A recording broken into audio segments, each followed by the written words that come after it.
Dear friends in Christ Jesus, I'm reminded of a little story about the first missionaries in Africa, known as bush missionaries, because they lived among the bushes in Africa. Every morning they used to set out to meet the people around, and evening they returned back to their little tent among the bush. One day in the evening when they returned, they found a lot of monkeys in and around their little tent, engaged in different activities. One was carrying a bucket of water, a few of them were sitting around the fireplace trying to warm themselves, and one was carrying firewood, two of them trying to put the firewood in the fireplace, and one was sitting and blowing into the fireplace. But something very, very essential was missing there. There was no fire in it. Today in our human lives, there is a lot of monkey business going on. There is more of performance and acting and less of living and following. And today's readings warn us against performance and acting, and it challenges us to live and follow. The first reading of today, taken from the book of Sirach, it tells us that it is a matter of one's own decision. It tells, if you wish, you can keep the commandment, and to act faithfully is a matter of one's own heart. And it also tells us the result, the fruit of the decision that one makes. It tells us that if you choose to live and follow, the result, the fruit is life and goodness. And if you choose to perform and act, it is death and evil.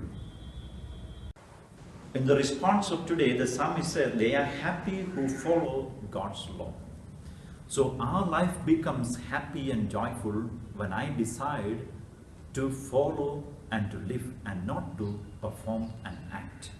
The psalm again says, they are happy those who do His will, seeking Him with all their hearts.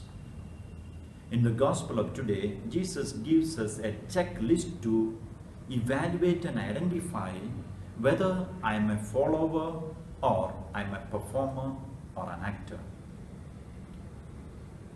And the first point that Jesus places before us is with regard to the relationship.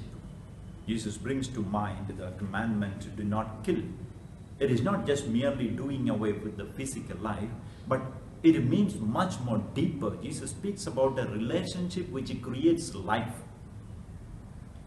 I, in my own selfishness, in my self-centeredness, create a sort of resentment and hatred towards everything and anything and any person around me who do not carry out my wish. And I break the relationship. And that is precisely Jesus speaks about doing away with the life of the other.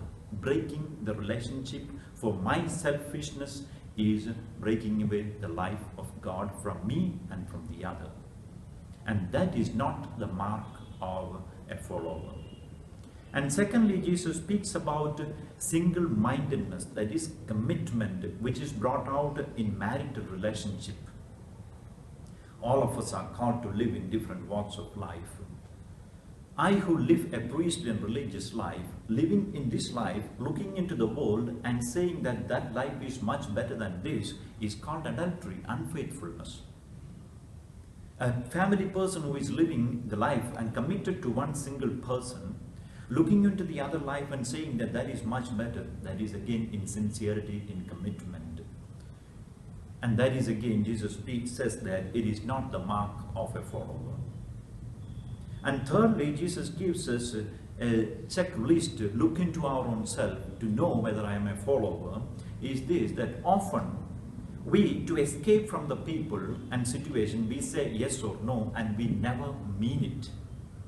And Jesus says that is never the mark of a follower. If you say yes or no, you mean it and bear the consequences of your yes and no. And that is a mark of a follower. Holy Eucharist tells us that Jesus was always a follower and never a performer or an actor. Participation in the Holy Eucharist challenges me to decide to live and to follow, to decide not to be an actor or a performer. And the result, as in the first reading it tells us that it is life, it is joy, it is goodness around us. So therefore, dear friends, let us decide today, and the decision is matter of our own heart. Let us decide right now to be a follower and not a performer or